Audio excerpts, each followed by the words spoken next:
You probably imagine medieval marriage as a romantic event, right? A magical moment where the prince and princess exchange loving glances and vow eternal love. Well, guess what? It was nothing like that. Medieval marriages were much more about power, property, and political alliances than any romantic feeling. It was a contract, a big deal, like an agreement between families, kingdoms, and even entire nations. In a time when love wasn't at the top of the priority list, what really mattered was making sure you had the right connections to maintain or expand your power. Marriage wasn't a personal choice, it was a negotiation. Parents used their children as pawns, marrying them to people from noble families, or, if that was the case, to heirs of vast lands, fortunes, and titles. This made it clear what was at stake: the future of an empire, the preservation of a legacy, and of course, a hefty dose of control over a territory's resources. If you thought love at first sight was going to be the highlight of a medieval marriage, I bet you haven't heard of forced alliances to strengthen a bloodline or save the economy of a kingdom on the brink of bankruptcy. Marriages were an exchange of wealth, status, and influence. Marrying for love was almost a joke. In the end, what mattered most was making sure the children born from such a union would succeed in the race for the throne, or at least for the stability of the kingdom. Now, imagine the scene. You, just 18 years old, are forced to marry a prince you've never met. The contract is signed, the date is set, and suddenly, you're whisked away to a banquet at the castle, where the guests aren't there to witness your happily ever after. They're there to check one thing: whether the marriage will be consummated. Sex, in this case, was the real formality that validated the contract. Medieval marriage wasn't just a social celebration. It was a ritual of power, a trade of political alliances and lands. And the most insane part, the fun was in how the entire process of consummating the marriage became a public spectacle. Now that you know medieval marriage was anything but a fairy tale, get ready to understand why the couple's first night became the biggest public event of the Middle Ages. If you think medieval marriage was just about bringing two hearts together, I'm sorry to disappoint you. In fact, marriage in the Middle Ages was a real power play, where every alliance had political implications. Picture this: you, a noble or monarch, seeking not just a wife or husband, but a lever to expand your empire's power, ensure the kingdom's stability, and of course increase wealth. This marriage wasn't just to secure succession, it was a means of controlling the political and economic future. Marriages were arranged for very practical reasons. Marrying a daughter to a prince from another territory meant a peace pact. Marrying an heir to a large estate. Now you have a vast landholding in your name. It all boiled down to a strategic trade of resources and rights. No eternal love, promises, or passionate glances here. The contract was in the hands of the parents, with the help of advisors, princes, and bishops. After all, the family that controlled the land had the power, and marriage was a way to either expand or consolidate that territory. But don't think this was exclusive to royal families. Nobles across Europe used their children to secure advantageous alliances. If you were a young noble, the chances of being forced to marry someone from a lineage that could secure your social position and increase your influence were extremely high. Of course, if you were poorer, marriage was an opportunity to improve your life, trading a simple existence for one filled with wealth and privileges. Furthermore, medieval marriages were often used as a way to ensure political loyalty. If a king married the daughter of a rival noble, it meant a peace pact, a demonstration that political interests were being united. And nothing says more about power than marriage. And who decided these unions? Well, the parents' word was law, and they weren't interested in your opinion on love or attraction. What they wanted to know was what this marriage could bring in terms of power and wealth. Not to mention the role of the clergy, who were often directly involved in the negotiations, ensuring the marriage had the necessary religious and legal seal. In the end, medieval marriage wasn't about what the couple wanted, but about what the powerful needed. Now, imagine the impact of this. You were married off to someone, not for love, but to ensure the power game remained balanced. Love, that wasn't in the contract. What came was a trade of land, wealth, and the responsibility to ensure your family's bloodline continued to thrive. Medieval marriage was undoubtedly a political maneuver, a tactic to consolidate power. When you think a marriage was just a romantic event, you have to remember, back then, it had a lot more to do with power, control, and money than with feelings. Now, if you think things couldn't get any crazier, get ready for the real plot twist. The medieval wedding night wasn't just about the newlyweds exchanging vows or enjoying a private honeymoon. No, sir. The first night as a married couple became a full-fledged public event, a carefully supervised and even recorded spectacle. And who was watching? Well, the social elite, close family members, and even members of the church. Yes, you read that right. Your first night with your partner became a show, with an audience and everything. Why all of this? In a time when the validity of a marriage was at stake, it was essential to have physical proof that the marriage was consummated. And who better to ensure this than an audience of spectators? This proof of consummation wasn't just a formality. It was the key to ensuring the union was legitimate in the eyes of the church and society. And more, if the marriage wasn't consummated properly, it could be annulled. So, Instead of an intimate night, the first night became a formal and official event with one clear goal: to secure the inheritance, the bloodline, and to confirm that the political pact was being fulfilled. And who was there to observe? Let's start with the couple's family. The bride's father, the groom's father, uncles, aunts, cousins, all with the mission of ensuring that the night actually happened as it should. And of course, as a sacred ceremony, the church had its eyes on it too, with priests and bishops present to confirm the marriage's legality. This wasn't just something reserved for the nobility.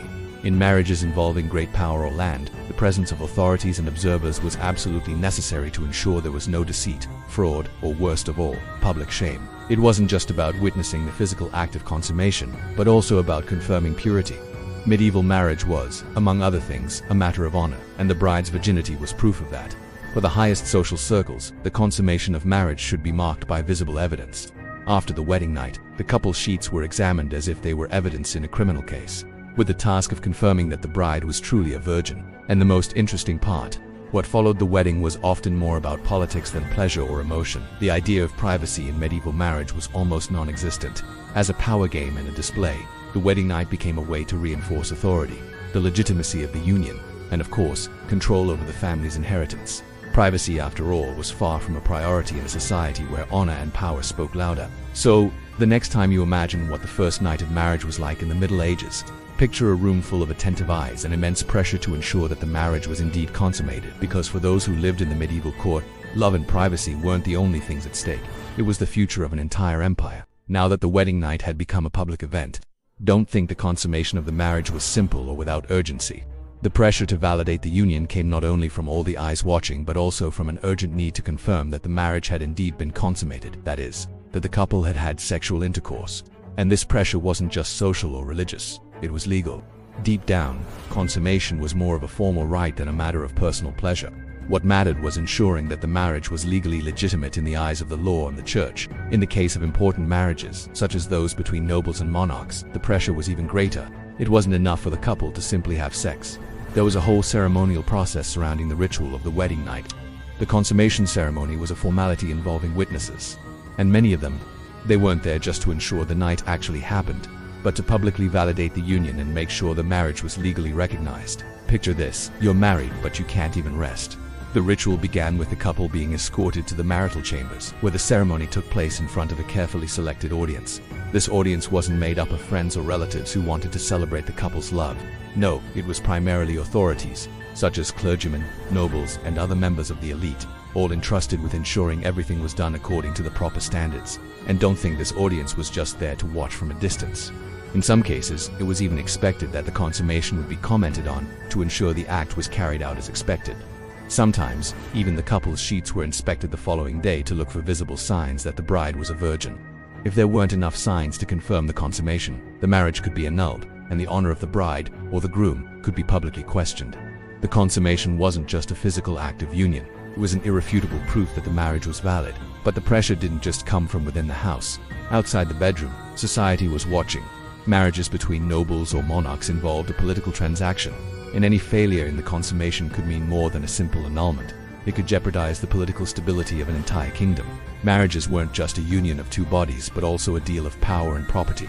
Therefore, ensuring the consummation of the marriage was, in medieval eyes, a matter of social and political survival. So, what seemed like a night of romance and intimacy became a process filled with rituals, supervisors, and external pressures. Consummation wasn't something that happened spontaneously. It needed to be confirmed, validated, and in many cases, even publicly certified. If you thought the medieval wedding night was just about the couple in love, you were very mistaken. It was, in reality, one of the first forms of social control in marriage, with sexuality transformed into a public and formal evidence. You might think that in the Middle Ages, marriage was a celebration between two passionate people, but the reality was quite different. If you were getting married back then, the last thing that mattered was your own desire or choice. What really counted was what the church had to say about your marriage. And believe me, the church wasn't there to make sure you were happy. It was there to make sure you followed public morality, and more specifically, to ensure that your marriage was legitimate in the eyes of God. In the Middle Ages, the church had almost total control over the lives of the faithful, and marriage was no exception. It wasn't just seen as a union between two people, but as a sacred sacrament and a commitment to God. Marrying wasn't simply a civil act, it was, above all, a religious ceremony. And to ensure that this marriage was accepted, a very specific set of rules had to be followed, which could even affect the couple's future. Medieval marriage was taken so seriously by the church that for it to be considered valid, it was mandatory for the clergy to be involved. It wasn't enough to have a civil ceremony with witnesses. For it to be legitimate, the marriage had to be sacred, and the church's seal of approval was essential.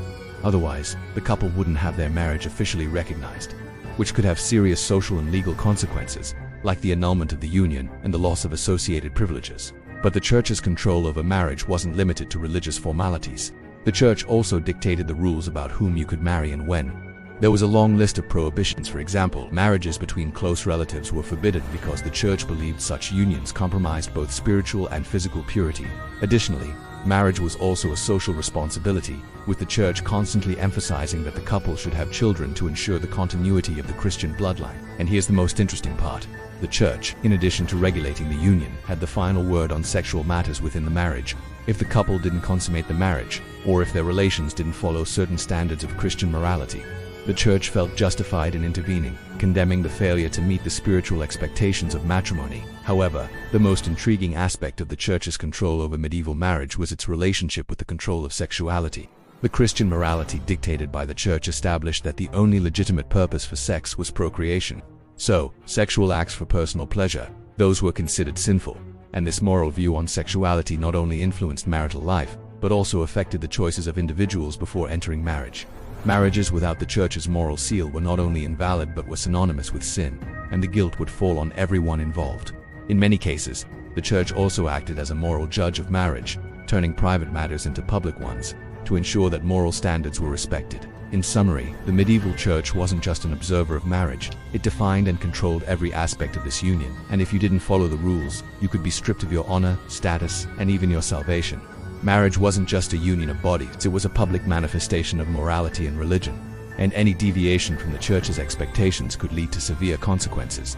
Now that the church was in control and the consummation of marriage was a sacred ritual, let's take it a step further. What seemed like a private act of union between husband and wife actually turned into a public spectacle. Yes, you heard that right. What in our society would be considered a personal moment of intimacy became a validation event for all to see. In the Middle Ages, the idea that a marriage would only be legitimate after consummation was so important that it turned this intimate moment into a true spectacle of validation. Families, friends, and even important figures of society were invited to watch the marriage being consummated. And believe me, this wasn't done in a discreet or private way.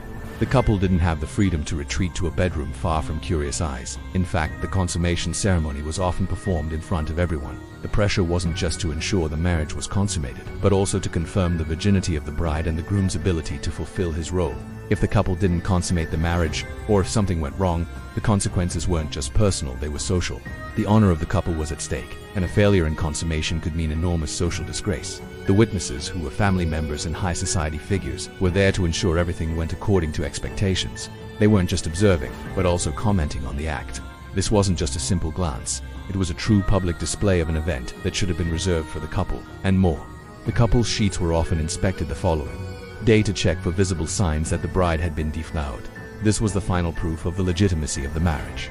For the families and the church, there was no other way to guarantee that the union was valid if it wasn't visible and proven. This inspection wasn't just a formality, but a symbolic event of lineage confirmation, a spectacle of authenticity and purity. At the same time, this pressure on consummation created an extremely uncomfortable environment for the couple. The moment, which should have been a union of two bodies, was turned into an event that exposed not only the intimacy of the couple but also the values of purity and honor in medieval society. For many, consummation wasn't just a physical act, but a rite of social validation. In short, the medieval consummation wasn't a moment reserved for the couple, but a public event filled with social and religious expectations, where the approval and judgment of society were inevitably involved. And in the end, the spectacle wasn't just about the couple, it was about ensuring that the social, political, and religious standards were met, validating not only the union but the future of an entire empire or bloodline. Now, if you think everything went smoothly when the consummation occurred as expected, prepare yourself for what happened when it didn't, because in the Middle Ages, what followed a wedding night without consummation wasn't just a minor slip-up. No, it was a real public crisis, with all the consequences that came with it. First of all, the marriage was not considered valid without consummation, and the honor of the family was at stake. But what happened if the couple couldn't fulfill their duty that night? The repercussions weren't just personal, they spread throughout society. The social stigma that arose when consummation didn't happen was immense, as the bride's virginity and the groom's capability were seen as matters of public honor. What did this mean? The couple would be seen as incompetent, and this wasn't limited to the couple's intimacy. It directly affected their social standing. The witnesses to the wedding who had been called to guarantee consummation also became part of this delicate situation. If the marriage wasn't consummated, the pressure on the couple was even greater, with society observing closely the consequences of this failure. What often happened was that the marriage could be annulled, leading to a series of legal and social complications. For the church, which had the final say on marriage, the lack of consummation meant the sacrament had not been completed, and therefore, the union could not be accepted as valid. In practice, this type of failure in marriage often led to formal investigations. The church and the nobility became deeply involved, and medical examinations, often humiliating, were conducted to determine what had happened. If the groom couldn't consummate the marriage, he could be accused of impotence, and the marriage would be undone. Imagine the scenario: a medieval court deciding the virility of a man in front of an audience, with the approval of the church and the nobility being crucial to the couple's social survival. Now, don't think this was something easy to get around. Medieval society had such an intricate legal and social system that, if consummation didn't happen, the couple was at the mercy of severe punishments and public shame. Many marriages were annulled for this simple reason, and the story of a couple that failed to physically unite quickly became public gossip. The mere fact of not consummating the marriage could destroy their credibility, and in many cases it caused the end of political alliances that had been made to strengthen dynasties. But the most bizarre part of all is that, in some cases, the failure of consummation led the couple to a kind of repeated attempt at consummation, where the act had to be tried again, under supervision. In other words, in some cases, the couple had to undergo a new public ceremony, where the consummation would be tested again, and this time required with more intensity until the church or the nobles felt satisfied with the proof. The pressure was immense, and the shame of failing publicly during this process could mark the couple's life forever. In summary, the consummation of marriage wasn't just a simple private act. It was a public test, and when it didn't happen, the repercussions were profound, affecting not only the couple's honor and status but their entire social and political future.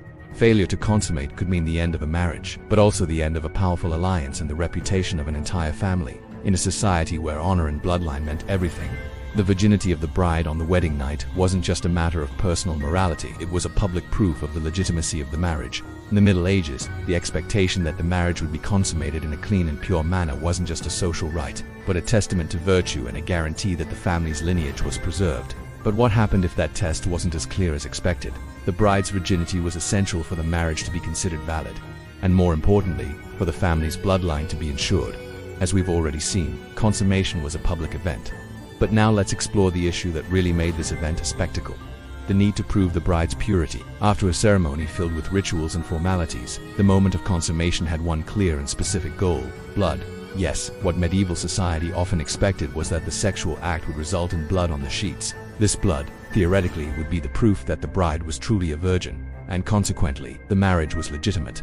If there was no blood, what would happen? The marriage could be annulled, and the groom could even accuse the bride of deceit. The search for virginity blood was so important that, in some cases, a watchful audience of family and important social figures was present to see if the long-awaited sign appeared. The presence of witnesses who were there to ensure the marriage was valid made the night even more tense and anxiety-filled. The bride knew her honor was being tested, and the groom, in turn, was being put to the test as the one responsible for continuing the bloodline. If the blood didn't appear, the bride could be accused of falsehood and even impurity, something that, in a medieval society focused on Christian and social values, was a devastating accusation.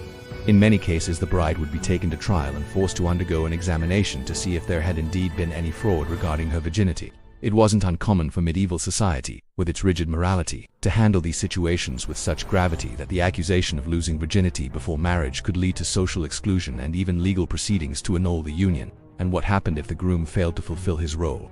In some cases, the impotent groom was also the target of mockery and shame. The marriage could be annulled for lack of consummation, and the groom would be considered incapable of ensuring the continuity of the family. All of this added to the immense public pressure on both sides of the marriage, creating an environment where love and desire were far from the priority.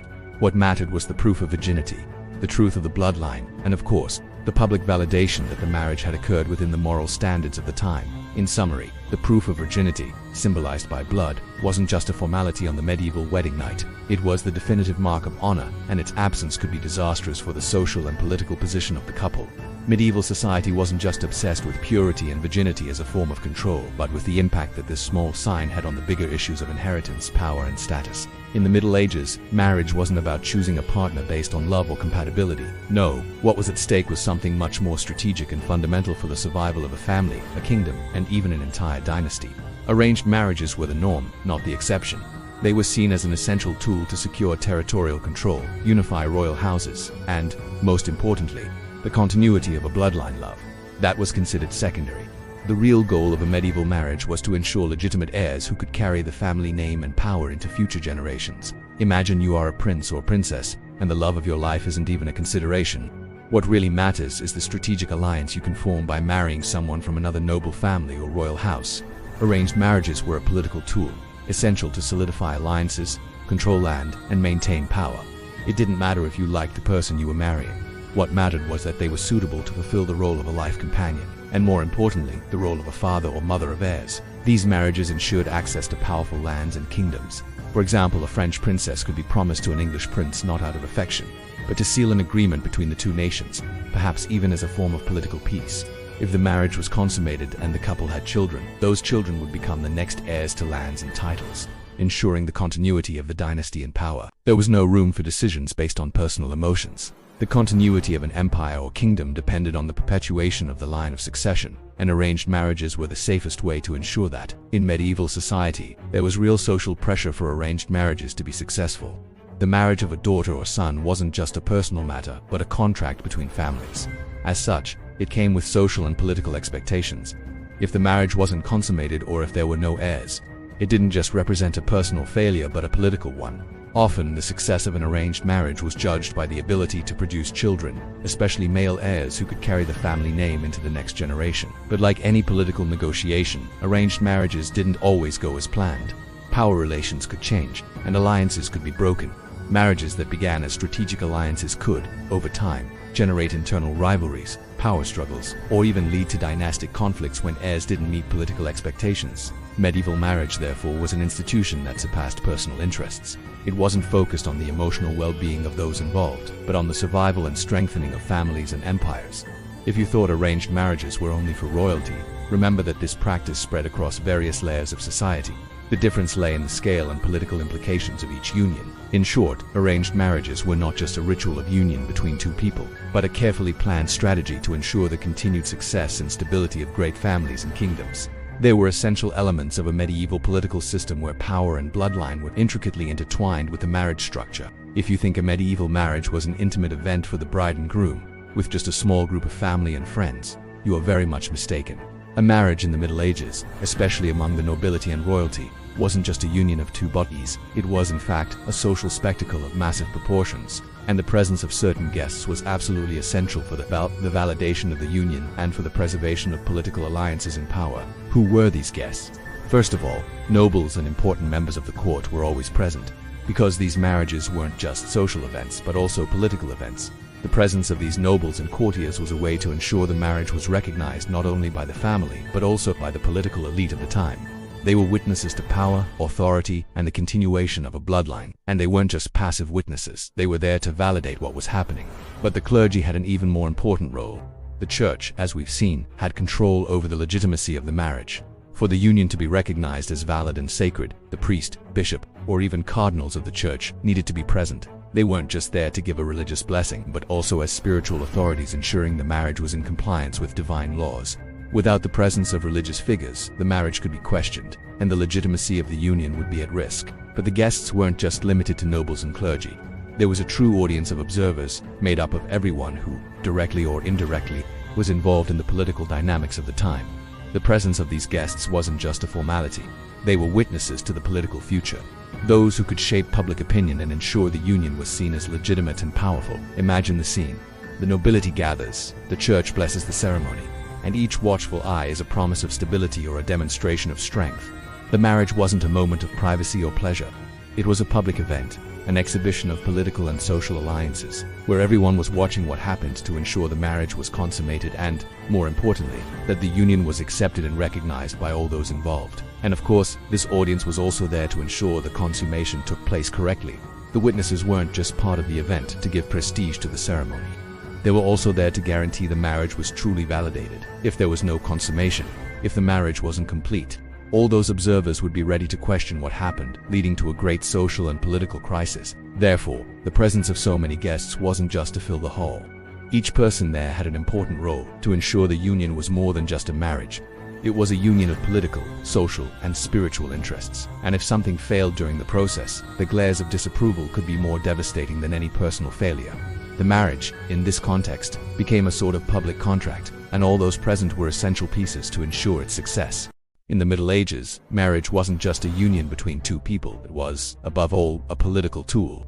And there was no better way to consolidate alliances or ensure the succession of a kingdom than using sex in the royal bed as the stage to seal power agreements. If you think royal marriages were only about love, you're very mistaken. The real purpose of a union between nobles or monarchs was to create a power alliance, and that didn't happen just in the throne rooms, but also in the castle chambers, where sex became a strategy tool. Royal marriages were like a chess game. Every move had a purpose, and each wife or husband became a piece helping to ensure control over lands, people, and resources. Marrying the daughter of a rival king, for example, meant establishing a political peace pact while simultaneously ensuring that the royal family's power would be expanded. It wasn't about falling in love with someone, but about ensuring your dynasty would continue and the kingdom remain strong and united. In many cases, sex and the consummation of marriage were just the start of the political game. The act of uniting bloodlines, of having heirs, became part of a strategy to legitimize power and show that the royal house had control over the succession. Imagine a king marrying a princess from a rival house, with the sole purpose of having children who could eventually claim the throne and ensure that the kingdom remained united under the same name and family. Furthermore, sex in this context wasn't seen as personal pleasure, but as a royal duty.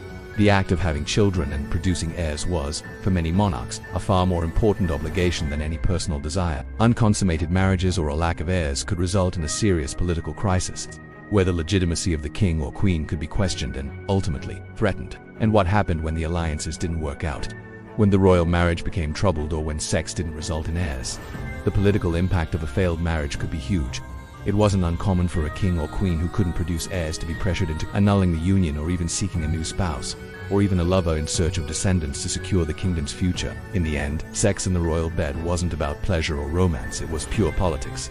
The bed where the couple slept became the center of power, with the sexual act being the clearest symbol that the marriage, bloodline, and succession were intact.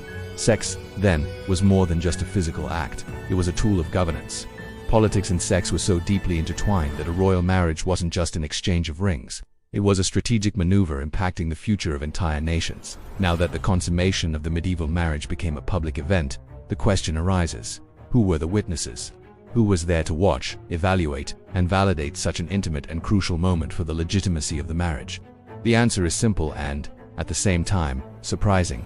It wasn't just close friends or family.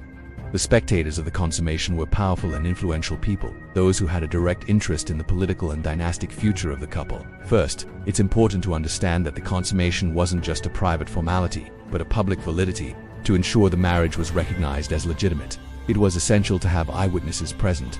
These witnesses weren't there just as curious onlookers, but as social and political validators. This meant that figures from the nobility and clergy of the court were often called to be present. For them, marriage wasn't just about what happened between the couple, but about ensuring the marriage was consummated properly and that the political and dynastic interests of the union were preserved. These witnesses could range from distant family members to high-ranking political figures such as nobles, bishops, and even kings. The presence of important members of the church was particularly significant because, in addition to guaranteeing the religious legitimacy of the marriage, the clergy also played a role in controlling sexual matters and morality at the time. The marriage had to follow religious precepts, and the church had the final word on what was or wasn't acceptable. The most curious thing is that the presence of witnesses wasn't just about supervision. They were there to ensure the consummation was completed correctly, which included closely observing whether the bride was truly a virgin and whether the couple was fulfilling their duty to produce heirs to carry on the bloodline. In some situations, the presence of witnesses didn't just mean a discreet glance. The spectators could be invited to comment, make observations, or even offer guidance to ensure the marriage was being consummated in the expected way. This made the consummation act more of a public event, with judgment and social approval. Witnesses had a significant role, but they also had considerable power. If the marriage was consummated correctly, they validated the union and contributed to the political stability of the kingdom. If it wasn't, the witnesses could be forced to report the failure, something that, as you can imagine, could lead to a major political and social crisis. For the couple, this meant immense pressure to ensure the act was flawlessly carried out. Failing to consummate the marriage could mean the loss of status, honor, and, in some cases, the end of the political alliance the marriage represented. These spectators weren't just curious or passive observers. They were judges of the political and social future of the couple, and their approval could either make or break an entire dynasty. In a medieval marriage, the witnesses weren't just people watching an event. They were essential parts of the social and political spectacle, with the power to shape the future of the couple, the kingdom, and even history. If you think a medieval marriage was just a meeting between the groom and the bride, where they exchanged vows and surrendered to romance, get ready to discover a carefully organized process full of rituals surrounding the wedding night. The medieval ceremony wasn't something improvised or done at the whim of the couple. Everything was carefully planned and controlled, from the couple's entrance into the room to the moment of consummation. First of all, the marriage wasn't a private and intimate ceremony. When it came to royal or noble marriages, the wedding night was a prestigious event involving many formalities. The most important guests, such as family members and political figures, would attend the ceremony and observe every detail of the event. The ceremony began with the couple's entrance into the bridal chamber, where the consummation ritual would take place. What might seem simple to us was, in fact, a public performance carefully choreographed. The groom and bride were escorted to the room by witnesses, who were essential observers of the ceremony. The presence of an audience, often consisting of nobles and clergy, served to ensure that the union was validated and socially legalized. Nothing was left to chance, as any mistake in the consummation could result in the annulment of the marriage, leading to a major crisis for the family and the couple's social status. Within the room, the rules of the ritual were clear. In some medieval cultures, the bride would be undressed by the women of the family, while the groom would be assisted by the men of his lineage. This preparation process wasn't only to ensure that the act was performed appropriately, but also to demonstrate the purity of the bride and the ability of the groom. The ritual, in many cases, also involved the use of a white sheet, which would be inspected the next day to check if the bride's virginity blood was present. If the blood appeared, the marriage was considered consummated and legitimized in the eyes of society. The ceremony also involved significant symbolism. Medieval marriage wasn't just a union of bodies, but a spiritual and political union. For this union to be recognized by the church and society, religious rituals were essential. A priest or bishop could be called to bless the union, ensuring that the marriage wasn't just a social contract, but also a sacred sacrament. And like any grand event, the medieval marriage also had strict social rules regarding the behavior of the couple and the guests. The bride, in particular, had an important role to play within the ritual. She wasn't just the central figure of the event, but also the person who represented virtue, honor, and the continuation of the bloodline. Her behavior during the ceremony was closely examined, and even the details of her clothing and posture during the ceremony had deep symbolic meanings. Therefore, the ceremony of the wedding night in medieval times wasn't just an exchange of vows and a simple act of consummation. It was a ritual full of formalities, rules, and symbols that involved all aspects of the social, political, and religious life of the time. Every movement, every gesture, was a public affirmation of the legitimacy of the union, and failures in this process could have serious repercussions for the couple and their families. In the Middle Ages, the couple's bed wasn't just a place of intimacy, it was the center of a battle for legitimacy, honor, and power. The consummation of the marriage wasn't just a private act, but a public proof that validated the union. And the most striking part is that, for many, the bridal chamber became the judgment ground for the future of the couple and their dynasty. What seemed like a personal moment of union turned into a spectacle of social pressure, with all eyes on the couple, expecting the consummation to occur properly, with public inspections and detailed evaluations. For nobles and royals, consummation wasn't an intimate choice, it was a political and religious obligation. The church was deeply involved, because, as we saw, the marriage needed to be validated not only by consummation but also by the bride's purity. If the couple didn't consummate the marriage properly, what could happen? The union could be annulled, putting the future of a kingdom or bloodline at risk. The impact of a failed consummation wasn't limited to the couple. It could resonate throughout the social and political structure. Now, imagine the situation. The couple is in the bedroom, not just to celebrate their union but to complete a ritual that would involve important observers. They weren't there just to ensure the physical union happened, but also to validate that the political and social alliance was legitimate. Any mistake or failure in the process was a stain on their honor, something that needed to be corrected immediately. This led to an environment of immense pressure, where the couple wasn't alone. They were being observed, judged, and evaluated, with the consequences of failure affecting their families and territories. The real public humiliation could occur if the consummation was questioned. If the union was failed, the consequences could be terrible. The bride's honor would be doubted, and she could be accused of deception or even impurity. The groom wouldn't be exempt either. His virility could be questioned, and he would be ridiculed. In some cases, the involved families might even resort to formal investigations, often leading to public humiliations for the couple. The most ironic part is that, in some arranged marriages, consummation was seen as a legal obligation, more than a moment of pleasure. Failure to consummate wasn't just an intimate problem, it was a legitimacy problem, something that could affect the political standing of the couple and even the family's reputation. If the marriage was consummated correctly, it was seen as a public validation of the union, bloodline, and continuity of power. But when that didn't happen, the disapproving glances and judgment from the witnesses could cause a social collapse for the involved parties. In short, what seemed like an act of privacy and love turned into a public battle for legitimacy and honor. The bedroom, far from being a private retreat, became a stage of judgment where the future of a bloodline was decided. Sex, in this context, was much more than a personal matter of pleasure.